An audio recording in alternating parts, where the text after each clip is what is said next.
Mes frères et sœurs, pour la prédication, je vous invite au chapitre 8 du prophète Osée. Osée, chapitre 8, afin de continuer notre série de prédications, les drames d'une alliance brisée. Aujourd'hui, nous arrivons au huitième chapitre de ce livre. Alors, la parole de Dieu dit: « Embouche la trompette, l'ennemi fond comme un aigle sur la maison de l'Éternel, parce qu'ils ont violé mon alliance et transgressé ma loi. Ils crieront vers moi: Mon Dieu, nous te connaissons, nous, Israël. Israël a rejeté les biens. L'ennemi le poursuivra. Ils ont établi des rois sans mon ordre et des chefs à mon insu. Ils ont fait des idoles avec leur argent et leur or. C'est pourquoi ils seront anéantis. L'Éternel a rejeté ton veau, Samarie. Ma colère s'est enflammée contre eux. Jusqu'à quand refuseront-ils de se purifier? Il vient d'Israël, un ouvrier l'a fabriqué, et ce n'est pas un Dieu. C'est pourquoi le veau de Samarie sera mis en pièces. Puisqu'ils ont semé du vin, ils moissonneront la tempête. Ils n'auront pas un épi de blé. Ce qui poussera ne donnera point de farine, et s'il y en avait, des étrangers la dévoreraient. Israël est anéanti. Ils sont maintenant parmi les nations, comme un vase qui n'a pas de prix, car ils se sont allés en Assyrie, comme une âne sauvage qui se tient à l'écart. Quand même, ils font des présents parmi les nations. Je vais maintenant les rassembler, et bientôt ils souffriront sous le fardeau du roi des princes. Éphraïm a multiplié les autels pour pécher, et ces autels l'ont fait tomber dans les péchés. Que j'écrive pour lui toutes les ordonnances de ma loi. Elles sont regardées comme quelque chose d'étranger. Ils immolent des victimes qu'ils m'offrent. Ils en mangent la chair. L'Éternel n'y prend point de plaisir. Maintenant, l'Éternel se souvient de leur iniquité, et il punira leurs péchés. Ils retourneront en Égypte. Israël a oublié celui qui l'a fait, et a bâti des palais, et Juda a multiplié les villes fortes. Mais j'enverrai le feu dans leurs villes, et il en dévorera les palais. » Je vous invite à la prière. Notre Dieu, notre Père, nous te rendons grâce par ton amour et par ta miséricorde. Nous te demandons humblement, Seigneur, que tu sois notre aide et notre refuge pendant ces temps de pandémie et de difficultés. Notre Dieu, écoute, exauce nos prières. Sois attentif à notre clameur, car nous te demandons, Seigneur, aie pitié de nous. Sois avec nous. Donne-nous, Seigneur, de ton Saint-Esprit, afin que nous puissions bien saisir le message de ta parole ce matin, afin que nous puissions, Seigneur, la vivre pour ta gloire seule. Enseigne-nous, Seigneur, ton message, et que nous soyons édifiés pour ta gloire. C'est au nom de Jésus, notre Seigneur et Sauveur, que nous prions. Amen. Aujourd'hui, mes frères et sœurs, je voudrais vous inviter à réfléchir sur le proverbe très connu qui dit « Qui sème le vent récolte la tempête ». Qui veut dire qu'il ne faut pas s'étonner des répercussions quand on provoque le désordre. Alors, le proverbe va dans le sens de montrer que nos actions possèdent des conséquences. C'est le même esprit d'autres dictons populaires, comme on fait son lit, on se couche, ou encore celui depuis le Moyen-Âge, qui crache au ciel, il lui retombe sur le visage. Or, une petite action peut avoir de grosses conséquences, et c'est là que le proverbe veut souligner. Même un mauvais sentiment ou une apathie de notre part peut avoir des conséquences. Comme dit le philosophe irlandais Edmund Burke, il suffit que les hommes de bien ne fassent rien pour que le mal triomphe. Alors, c'est justement le cas d'Israël. Parce que Israël, il a négligé ses responsabilités dans l'alliance. Et c'est pourquoi il va récolter des conséquences dans la vie de la nation. Tout d'abord, nous devons remarquer les tableaux que les prophètes viennent de peindre devant nos yeux. Tout au long de ces 7 derniers chapitres, les prophètes ont montré d'une façon très claire tout ce qui s'est passé dans la nation d'Israël. Maintenant, au chapitre 8, il fait comme un résumé. Dieu montre par la bouche du prophète dans ce chapitre 8 que les attitudes d'Israël ont des conséquences terribles sur leur vie. En fait, Israël a attiré à soi-même les souffrances qu'il va endurer par plusieurs actions que le chapitre 8 nous montre déjà. Par exemple, d'abord, les châtiments à cause de leur infidélité selon les termes de l'Alliance et l'effet d'avoir rejeté Dieu, dans les versets 1 jusqu'au verset 3. Deuxièmement, du verset 4 jusqu'au verset 6, nous voyons que les intrigues politiques liées aux idolâtries attirent justement la fureur divine contre le pays. Et ce n'est pas au hasard s'ils sont en train de se bagarrer entre eux-mêmes. Troisièmement, les problèmes économiques de l'agriculture, versets 7 et verset 8. Quatrièmement, la situation critique internationale menée par des intérêts personnels d'entretien dans les pouvoirs. Justement, au lieu de faire confiance en Dieu, ils ont cherché en Assyrie et en Égypte leur port, leur refuge. Cinquièmement, la condamnation du culte corrompu dans les versets 11 au verset 13. Au lieu d'adorer le seul vrai Dieu qui se révèle à travers la parole, ils ont préféré adorer les faux dieux des autres religions. Sixièmement et finalement, la futilité de la défense contre les châtiments par le feu. Ils ont pensé qu'ils pouvaient s'enfuir du jugement divin, du châtiment divin, et ce n'est pas le cas. Ils sont futiles, ils sont frivoles. Nous voyons que l'infidélité du peuple de l'Alliance, l'infidélité du peuple à l'Alliance a déclenché une sorte de réaction en chaîne qui a bouleversé tous les domaines de l'existence de la nation. Ils ont attiré vers eux la souffrance et les difficultés.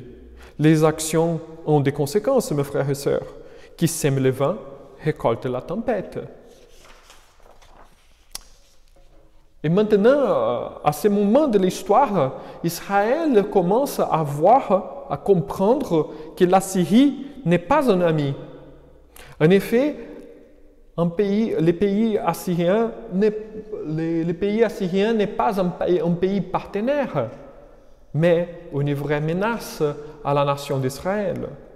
La nation assyrienne attend l'opportunité exacte pour détruire Israël. Et c'est à cause d'Israël que cela va arriver, car ils furent infidèles à l'alliance. Ils ont été prévenus depuis longtemps, mais ils ont préféré suivre les chemins selon leurs avis. Au lieu de suivre les prophètes qui ont prévenu Israël de la menace de la Syrie, ils ont préféré faire autrement, faire une sorte de partenariat avec les pays de la Syrie. Et cela ne va pas marcher. Ils ont abandonné l'Éternel. Ils ont cherché en Assyrie leur assurance. Ainsi, les prophètes rappellent les gens des termes de l'Alliance dans le chapitre 8. Et les événements qui arriveront sont exactement ceux prédits par Moïse lors de la célébration de l'Alliance en Deutéronome chapitre 28 jusqu'au chapitre 32. Rien n'échappe au pouvoir divin. Et Israël ne peut pas s'étonner de cette réaction, car ils ont sémé les vents. Maintenant, ils vont récolter la tempête. Le peuple a sémé les vents par sa désobéissance et infidélité. Maintenant, ils vont récolter la tempête, à savoir les conséquences de leurs actions. Ils furent responsables en préférant vivre selon leurs désirs, selon leurs intérêts personnels, selon leurs propres idéaux au lieu de vivre selon la parole de l'Alliance. Alors, on voit clairement qu'Israël fut irresponsable. Le fondement de ce chapitre est justement les versets 4 jusqu'au verset 7. Ils ont établi des rois, dit la parole, sans mon ordre, et des chefs à mon insu. Ils ont fait des idoles avec leur argent et leur or. C'est pourquoi ils seront anéantis. L'Éternel a rejeté ton veau, Samarie. Ma colère s'est enflammée contre eux. Jusqu'à quand refuseront-ils de se purifier? Il vient d'Israël, un ouvrier l'a fabriqué, et ce n'est pas un Dieu. C'est pourquoi le veau de Samarie sera mis en pièces. Puisqu'ils ont semé du vent, ils moissonneront la tempête. Ils n'auront pas un épi de blé. Ce qui poussera ne donnera point de farine. Et s'il y en avait, des étrangers la dévoreraient. Donc les actions d'Israël ont des conséquences. Et c'est une règle, un ordre que Dieu a établi depuis la création. Le peuple n'a pas cherché les conseils divins pour agir. Ils ont préféré faire eux-mêmes, par leur propre force, selon leurs propres idées, au lieu de chercher conseil à la parole de Dieu, auprès des prophètes.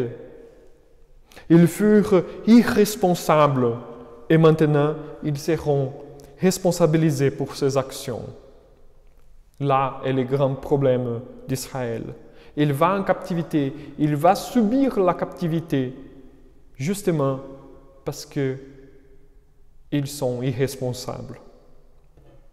Alors comment ces messages du prophète, dans son chapitre 8, il parle, il est pertinent ce message, comment il est pertinent ce message pour nous aujourd'hui?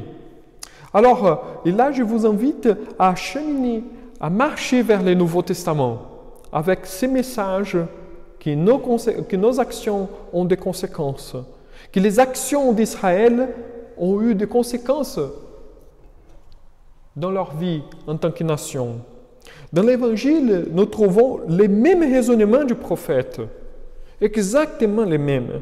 Paul s'est appuyé sur les prophètes Osée pour montrer la responsabilité chrétienne lorsqu'il écrit aux Galates dans le chapitre 6 du verset 2 jusqu'au verset 10 de sa lettre. On voit clairement chapitre 6 des Galates du verset 2 jusqu'au verset 10 qui dit, Paul dit, « Portez les fardeaux les uns des autres et vous accomplirez ainsi la loi de Christ. Si quelqu'un pense être quelque chose, quoiqu'il ne soit rien, il s'abuse lui-même. Que chacun examine ses propres œuvres, et alors il aura sujet de se glorifier pour lui seul, et non par rapport à autrui. Car chacun portera son propre fardeau. Que celui à qui l'on enseigne la parole fasse part de tous ses biens à celui qui l'enseigne. Ne vous y trompez pas, on ne se moque pas de Dieu. Ce qu'un homme aura sémé, il le moissonnera aussi. Celui qui sème pour sa chair, moissonnera de la chair la corruption. Mais celui qui sème pour l'esprit, moissonnera de l'esprit la vie éternelle. Ne nous lassons pas de faire le bien, car nous moissonnerons au temps convenable, si nous ne nous relâchons pas. Ainsi donc, pendant que nous en avons l'occasion, pratiquons les biens envers tous et surtout envers les frères en la foi en Jésus-Christ. Ainsi, nous voyons, mes frères et sœurs, justement que la vie chrétienne, elle est aussi une vie de responsabilité. Être chrétien est justement être responsable pour ses actions. D'abord en fidélité avec Dieu et ensuite vis-à-vis des autres. Paul argumente que notre responsabilité est de nous aider mutuellement afin de vaincre les péchés et qu'ainsi nous serons fidèles à Dieu. Celui qui sème le vin moissonnera la tempête. Paul est en train de dire la même chose, mais il ajoute, mais si tu sèmes des bonnes choses, si tu sèmes selon la parole de Dieu, tu moissonneras la vie éternelle. Alors, il commence ce texte justement en donnant un impératif, c'est porter les fardeaux. Justement, c'est porter les fardeaux fait référence à l'aide que la communauté chrétienne doit promouvoir lorsque un de ses membres pêche. Normalement, on pense que porter les fardeaux les uns des autres peut être aider, faire de bonnes actions. Et non, l'idée du texte de Paul est justement aider, porter les fardeaux les uns les autres, aider les uns les autres à marcher, à bien marcher dans la foi. C'est-à-dire aider les gens à se débarrasser de ce péché. C'est là justement le rôle de la communauté de l'Alliance. C'est les gens, nous tous ensemble, nous aidons les uns les autres à porter nos fardeaux afin que nous vivons une vie de sainteté. Si on voit quelqu'un qui pêche, qui fait du mal, on aide cette personne à poursuivre dans les bons chemins de Jésus-Christ. On a de la patience, on aide pour que cette personne affranchisse ses problèmes, affranchisse ses péchés, afin de continuer sa foi en Jésus-Christ, afin de persévérer jusqu'à la fin. C'est là et le but de la communauté, porter les fardeaux les uns et les autres. C'est pourquoi, quand la communauté elle est bien soudée, elle est efficace pour aider à accomplir cette tâche. Il ne sert à rien de dire « je suis fidèle à Dieu ». Donc, dans ce sens, si je n'aide pas à mon frère ou ma sœur à accroître sa foi en Jésus-Christ. Vous voyez, vivre d'une façon fidèle à Dieu et aider mon frère et ma sœur à grandir dans la foi, à accroître dans la foi en Jésus-Christ. Car de la même manière que Jésus a porté notre fardeau pour nous rendre libres, nous devons porter les fardeaux afin d'aider les uns les autres à être libres du péché, à grandir dans la foi, à progresser dans les chemins de la foi chrétienne. En outre, Paul ajoute que même nos œuvres ne sont rien, mes frères et sœurs. Et là, nous devons reconnaître. Puisque j'aide quelqu'un à grandir dans sa foi, ça ne veut rien dire que j'ai quelque chose en moi qui mérite un compliment ou une sorte de louange. Je ne fais que mon devoir. C'est pourquoi Paul ajoute cette expression que nos œuvres ne sont rien.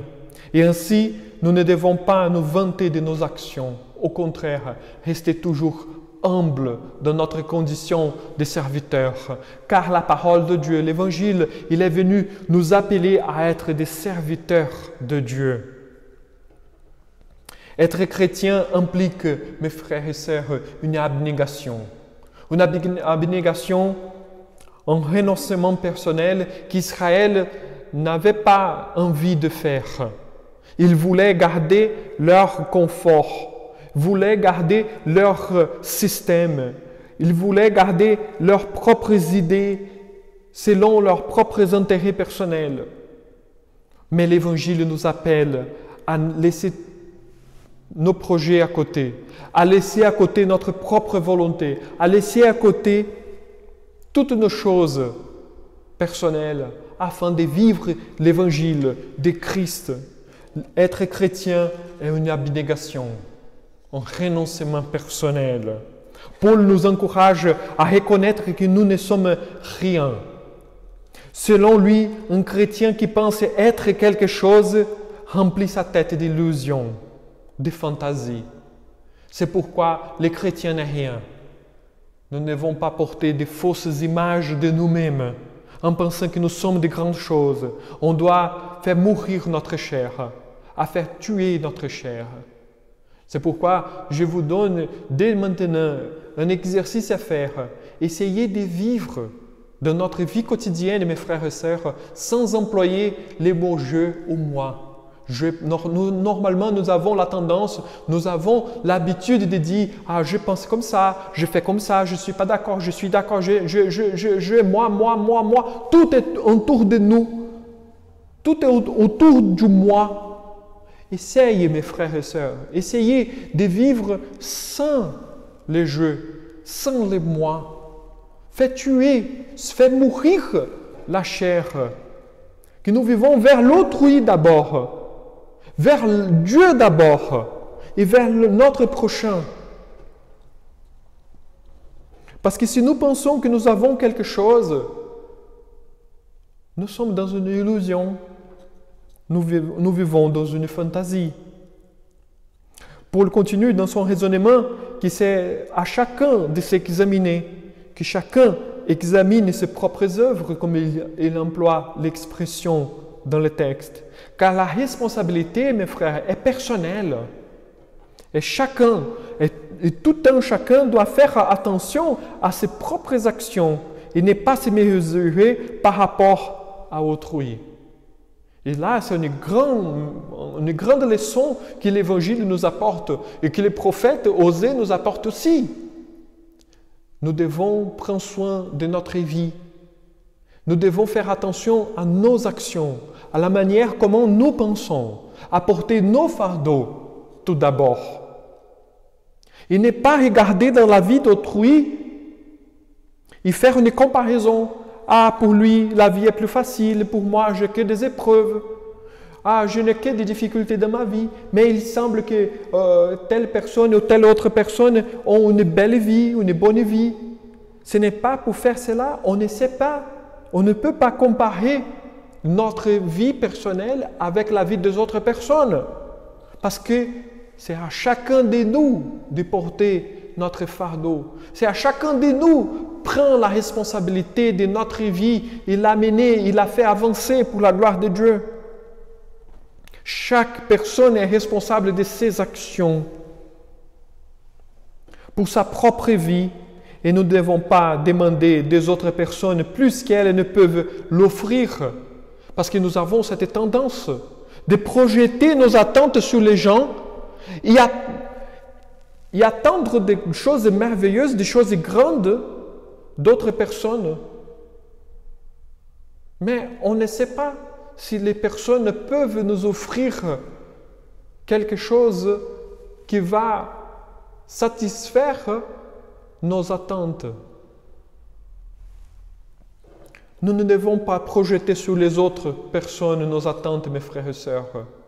Toujours, nous devons nous-mêmes prendre soin de notre chemin, de notre vie avec Dieu.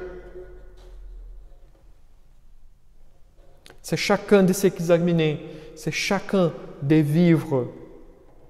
Parce que chacun est responsable. Personne, mes frères et sœurs, personne ne va prendre notre place pour régler nos problèmes. Personne viendra pour prendre les décisions à notre place. C'est nous qui devons faire. C'est pourquoi nous devons être forts. C'est pourquoi nous devons être bien ancrés dans la parole de Dieu. C'est pourquoi nous devons être très attachés à Jésus-Christ. Parce que les personnes ne viendront pas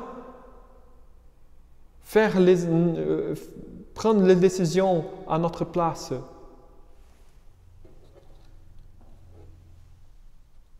Personne ne va pas prendre notre place pour régler nos problèmes. Par contre, celui qui enseigne comment vivre selon l'Évangile doit être porté pour celui qui est enseigné, car il partage de la richesse divine avec tout le monde. De cette manière, nous ne devons pas nous moquer de Dieu en pensant que nous pouvons faire n'importe quoi, car celui qui enseigne l'Évangile le fait afin de montrer comment la vie fonctionne et ne pas prendre en compte l'enseignement de la part de Dieu et mépriser Dieu lui-même. C'est pourquoi celui qui enseigne l'Évangile, il mérite être porté pour les autres qui sont enseignés. Parce qu'il partage justement cette richesse de l'Évangile avec tout le monde. Il partage des richesses qui ne sont pas mesurées. et ne prend pas en compte le message de l'Évangile qui est enseigné d'une façon claire, selon la parole, d'une façon fidèle, et se moquer de Dieu. C'est comme écouter par une oreille et laisser sortir par l'autre. Et ce n'est pas une action responsable. L'apôtre Paul, dans ce texte, il nous appelle à être responsables, être des chrétiens responsables. Exactement ce qu'Israël n'était pas. Israël n'était pas responsable par rapport à ses actions dans l'Alliance. Et c'est pourquoi ils seront punis. La même chose nous arrive aujourd'hui. En Galates chapitre 6, Paul nous appelle à être responsables pour nos actions. Et quand nous écoutons la parole de Dieu enseignée fidèlement, nous devons obéir à la parole. Parce que sinon, nous sommes en train de se moquer de Dieu. Nous nous moquons de Dieu. Et ce n'est pas au hasard s'il y a des conséquences après.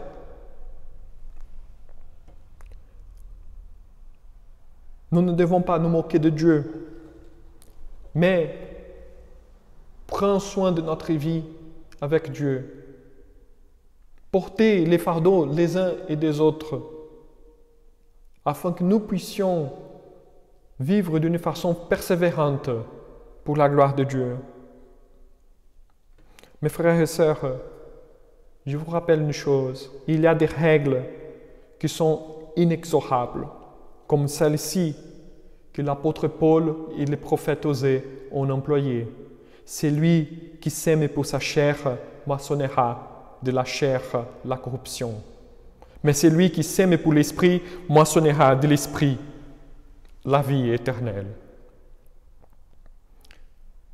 Si nous sommes attachés à Jésus-Christ, si nous vivons une vie selon la parole pour la gloire de Christ, nous pouvons avoir l'assurance qu'un jour, on vivra avec Christ éternellement. Mais si nous s'aimons pour la chair, si nous faisons la volonté de la chair, si nous abandonnons la communauté, si nous abandonnons Dieu, si nous n'écoutons pas la parole de Dieu, si nous ne sommes pas fidèles à la parole de Dieu, mes frères, nous ne devons pas être étonnés de moissonner qu'est la corruption, qu'est des mauvaises choses. Afin de conclure cette prédication, je voudrais attirer votre attention à quelques éléments pratiques pour notre vie chrétienne à partir du verset 9 et 10 de Galates 6. Nous devons vivre selon la parole de Dieu, mes frères et sœurs, et non selon nous-mêmes. Lorsque nous devrons prendre des décisions dans notre vie, cherchons dans la parole les chemins. Il y a toujours des chrétiens plus mûrs dans la foi qui peuvent nous aider à ce sujet. Il y a toujours quelqu'un qui peut nous enseigner comment marcher fidèlement selon la parole de Dieu, pour la gloire de Dieu. Normalement, nous attirons des souffrances supplémentaires dans notre vie car nous essayons de vivre hors de la parole de Dieu. Et cela nous arrive très souvent. Au lieu d'être fidèles, nous sommes infidèles. Au lieu de chercher une vie de sainteté, nous cherchons les plaisirs de notre chair. C'est pourquoi je vous invite à vous débarrasser de nos habitudes qui ne sont pas selon la parole de Christ. Soyons fidèles et n'abandonnons pas notre communion, notre Église, notre vie ensemble. Car c'est au sein de l'Église que nous pouvons progresser dans la foi. Parce que c'est au sein de l'Église où nous trouvons la parole prêchée fidèlement et les sacrements qui nous aident à persévérer dans le chemin. C'est au sein de l'Église que nous trouvons nos frères et sœurs qui sont là en train de prier pour nous et avec nous. Soyons responsables pour nos actions. Prenons les choses sérieusement. C'est lui donc qui sait faire ce qui est bien et qui ne le fait pas commet un péché, comme a dit l'apôtre Jacques dans son chapitre 4, verset 17. On peut être négligent, mes frères et sœurs. Ne soyons pas négligents comme le peuple d'Israël fut. Ne projetons pas sur les personnes nos attentes, car chacun est responsable de soi-même. Nous avons la tendance d'aimer et garder nos problèmes, mais il va toujours nous empêcher d'avancer. C'est pourquoi essayons toujours de régler nos affaires, régler nos problèmes, afin de nous débarrasser de tout ce qui nous empêche à avancer dans la foi chrétienne pour la gloire de Dieu.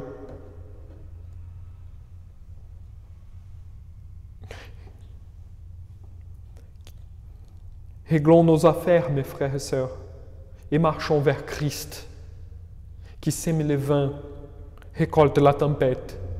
Mais celui qui sème pour l'Esprit moissonnera de l'Esprit la vie éternelle. C'est pourquoi je vous invite à être toujours généreux,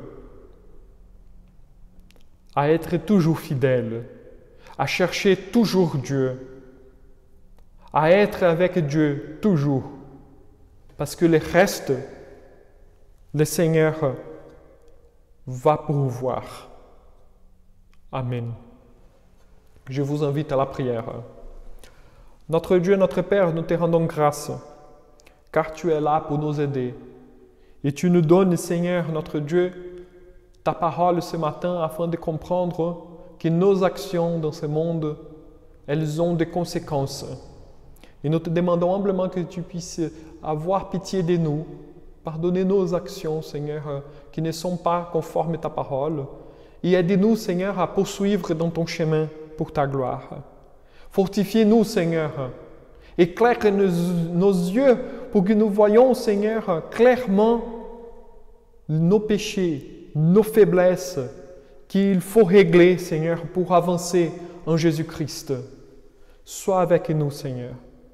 Garde-nous du mal, car l'ennemi se sert de nos faiblesses afin de nous égarer de ton chemin.